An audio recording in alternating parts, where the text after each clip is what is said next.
AITA for not letting my dad back into my life after years of neglect for his new family. I've always been close with my dad, at least that's how I remember it when I was younger. We had our routines, our inside jokes, and our traditions. My birthdays were always special, not just because of the presents or the cakes, but because my dad always made sure that the day felt like it was my day, no matter what. I could count on him to be there for every milestone, every cheerleading event, every little victory, and every heartbreak. He was my rock, my protector, my biggest fan. When I was 14, my mom passed away unexpectedly from a sudden illness. But when he remarried, everything changed. I wasn't prepared for it. The woman he married, Julie, was nothing like my mom. Dad had always been the center of our family, but as soon as he remarried, I felt like I was slowly being erased from his life. Julie didn't want me around much. She wanted everything to be her way, and somehow my dad always chose her. I can still remember the first birthday after they got married, my 21st. I thought we'd have a quiet dinner, maybe a small celebration at the house, just like old times. Instead, I got a text from him that morning, something along the lines of, "Hey, don't be upset, but I've got plans with Julie's family this year. I'm sure we'll celebrate next week." I was crushed. Next week. I spent that night alone, scrolling through social media, watching Julie and her family post pictures from the lavish dinner my dad was attending, while I was left behind. The next few years were a blur. I graduated college and started my first job, but throughout those milestones, Dad was barely a presence in my life. Julie's family seemed to take precedence over everything: birthday parties, anniversaries, holidays. Even on special occasions, like my graduation or my job promotions, my dad was a no-show. I remember thinking that surely he'd make time for one of the biggest moments of my life. But no, he didn't even acknowledge my achievements. Meanwhile, I would see him at events with Julie and her family, celebrating their milestones. Julie's kids, whom I barely knew, were getting all the attention, all the love. It felt like my dad had been replaced. And it wasn't just the big things. He stopped calling, stopped checking in. The texts became more infrequent, the phone calls fewer. It was like I was just another acquaintance to him. It hurt. A lot. There was a particularly painful moment when my dad didn't show up for my 25th birthday. I had invited him a month in advance, but the day came and went without a word. I told myself that maybe he was busy, but as I scrolled through my phone later that night, I saw photos of him at a family barbecue at Julie's place. It stung like nothing else. It wasn't long before I started talking to Ethan, my boyfriend, about how much it hurt to feel abandoned by my father. Ethan had been understanding at first, listening to my frustrations, but after a while, he told me something I really didn't want to hear. "You can't keep letting him treat you like this. He's choosing Julie over you, over and over again, and you're just letting him. You need to take a stand." I hated hearing that. I didn't want to believe it, but Ethan was right. I realized I was constantly making excuses for my dad's behavior, always convincing myself that things would get better. But they never did. The reality was that he had made his choice, and I had to face it. So, I did what felt like the hardest thing in the world. I stopped reaching out. I stopped calling, stopped texting. I waited for him to show up, to at least make an effort. But he never did. Weeks turned into months, and then years passed with nothing. The silence between us grew louder. It was about 3 years after I stopped contacting him when I received a message from my dad, out of the blue. It was an email with the subject line, "Retirement Party Invitation." I read the email with a mix of disbelief and confusion. He was retiring, and for some reason he was reaching out to me, asking me to attend the party.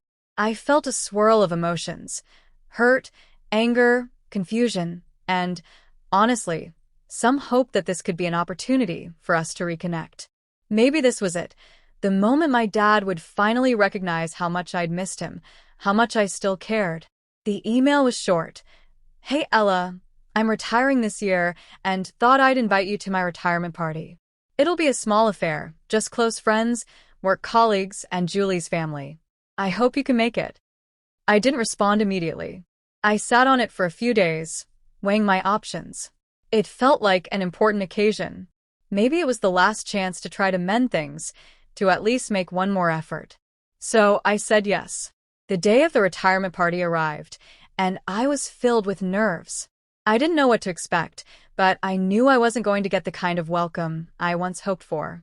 When I walked into the venue, I was greeted with polite nods from a few of Dad's colleagues, and then I saw him, standing beside Julie, looking happy. As I approached, he barely looked up, and when he did, he gave me a quick, almost distant smile. I wasn't sure what I had expected, maybe a hug, or a "it's so good to see you, I've missed you," or even just a conversation that didn't feel like a stranger talking to me. But no. He introduced me to a couple of his coworkers and immediately returned to his conversation with Julie's family. At that moment, I realized just how little I mattered in his life. The truth was in front of me, clearer than ever. I was just a guest, invited out of obligation, not out of love or care. This wasn't my celebration. It wasn't about me or the years we had shared as a family. It was about Julie and her world, and I was simply there because it was the right thing to do, at least in his eyes. It wasn't until I pulled my dad aside during the party that I tried to express how I felt. I walked up to him and asked, "Dad, is there anything I need to do? Do I need to make a toast or something?" He looked at me with a blank expression and said, "Nah, Ella. Julie's family is handling most of it. We're just going to keep it simple." I felt the hurt rise up again, but I tried to stay calm. I couldn't hold it back anymore. I thought this retirement was about you, about the family. But it feels like it's all about Julie and her family. Where do I even fit in all of this? I asked, my voice breaking slightly. He paused for a moment, and when he responded, it shattered me. Ella, I don't have time for these kinds of conversations. I've been busy planning this for a long time, and you should be grateful that I've even invited you. Something inside me snapped. It was clear that, for him, this was no longer about family. It was about her and them. My dad had made his choice, and I had spent far too long clinging to the hope that he might realize how much I still cared. But that hope was gone now. I didn't need the charity of being invited to this party, just so I could be a stranger at my own father's celebration. I left the event early, without a word to anyone. My dad called a few times from his regular number, but when I saw his name pop up, I just let it ring out. Then came the unknown numbers, probably his way of trying to reach me from different lines. As soon as I heard his voice, I hung up without saying a word. I wasn't going to let him manipulate me anymore. He had made his choices, and I had made mine. It wasn't easy, but it was necessary. Meanwhile, my relationship with Ethan was starting to flourish in ways I hadn't expected. He had been my constant throughout all of this, the one person who never gave up on me, even when my family seemed to. Ethan had always been supportive, but he also encouraged me to stand up for myself. He could see how hurt I was by my father's actions, and he never once asked me to choose between him and my family. Ethan had been there when I needed someone to vent to, someone to hold me when the weight of it all felt too much to bear. But what really shifted everything was how he made me feel worthy. One evening, Ethan took me to a small dinner with our closest friends. It was casual, just a few of us catching up at a local restaurant. As the night went on, he asked me if I wanted to go for a walk outside. It seemed innocent enough, so I agreed. But as we stepped into the cool night air, Ethan dropped down on one knee, holding out a ring, and asked me to marry him. The words barely made it out of his mouth before I burst into tears. I said yes. I finally managed to get out. We celebrated right there in the middle of the street, laughing, hugging, and taking pictures that would be part of my forever memories. It wasn't long after that moment that I started getting calls again. But this time, it wasn't from an unknown number. It was my dad's name on the screen. I stared at the phone for a few seconds, feeling the familiar wave of bitterness rise up in my chest. Ethan saw the look on my face and gave me a reassuring nod, silently telling me it was my choice. I debated for a moment, but decided to answer. This time, I was calm, collected. There was no more anger, no more hurt. I had moved on. "Hello, Ella," my dad said, his voice tentative. "It's me. I heard the news. Congratulations." His words were polite, distant, almost as if he were talking to an acquaintance. But I could tell there was something else there, something he wanted from me. He didn't apologize, didn't ask how I was doing. He didn't even acknowledge the years of silence between us. Instead, he just congratulated me in a way that felt hollow, like he was fulfilling some kind of duty. "Thank you," I replied, trying to keep it neutral. I wasn't going to let his words affect me anymore. I had come too far to let that happen. There was a long pause before he spoke again, his voice softer this time. "Do you think we could talk face to face? I know we've had our differences, but I want to try to fix things." The temptation to say yes, to hear him out, was there. But something inside me told me that this wasn't about closure. It was about him wanting to regain control, to smooth things over on his terms. The thought of seeing him in person after everything he had done felt wrong. "No," I replied firmly. "I don't think that's a good idea. I have work to do, and I'm not ready for that." I hung up before he could say anything else. The decision felt final. It wasn't that I didn't care about him, some part of me always would. But I had finally learned that my life was mine.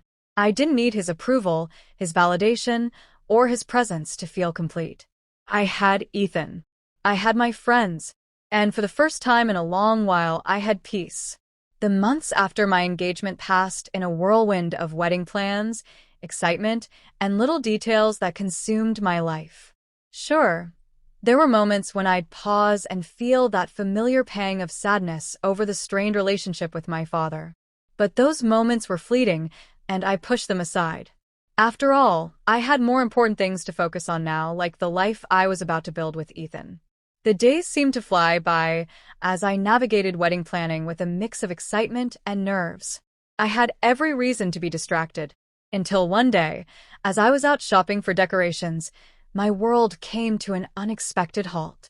I was walking through the aisles of a local home goods store, looking for some vintage-style vases for the wedding when I felt a sudden tap on my shoulder.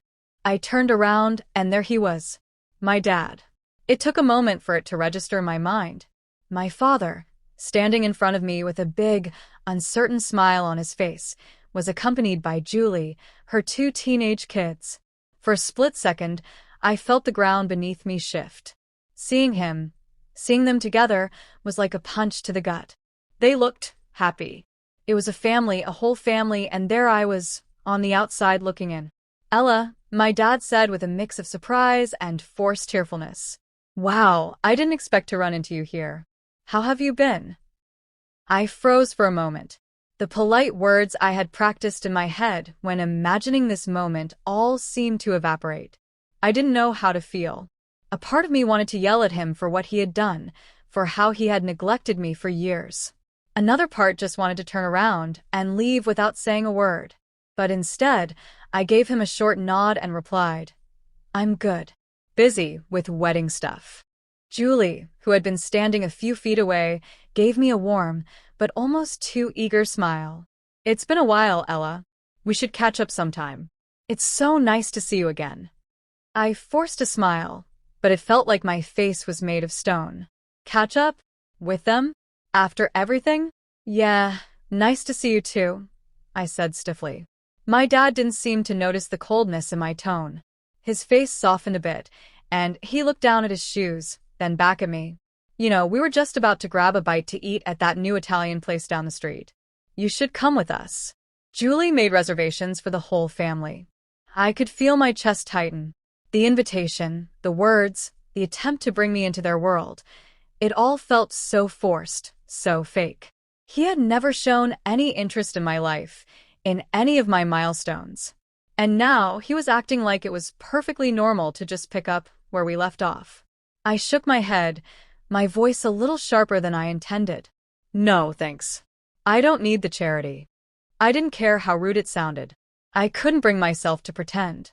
This wasn't just about lunch. This was about everything that had happened. All the years of neglect.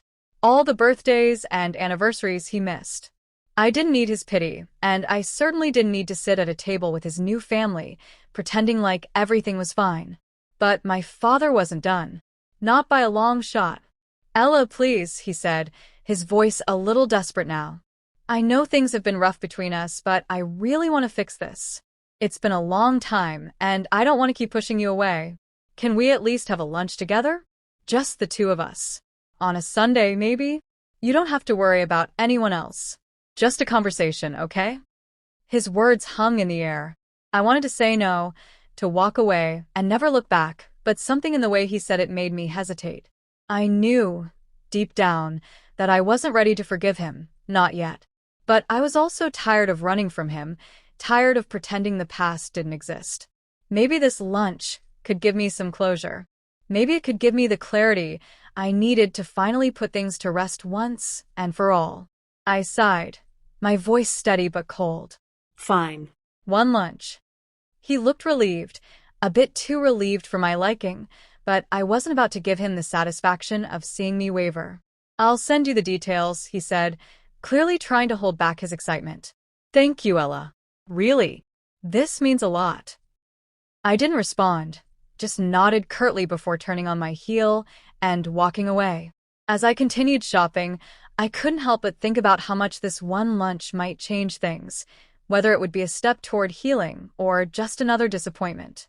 The lunch was set for Sunday afternoon. When I arrived at the restaurant, my dad was already seated at a corner table. He was alone, no Julie, no stepkids, just him.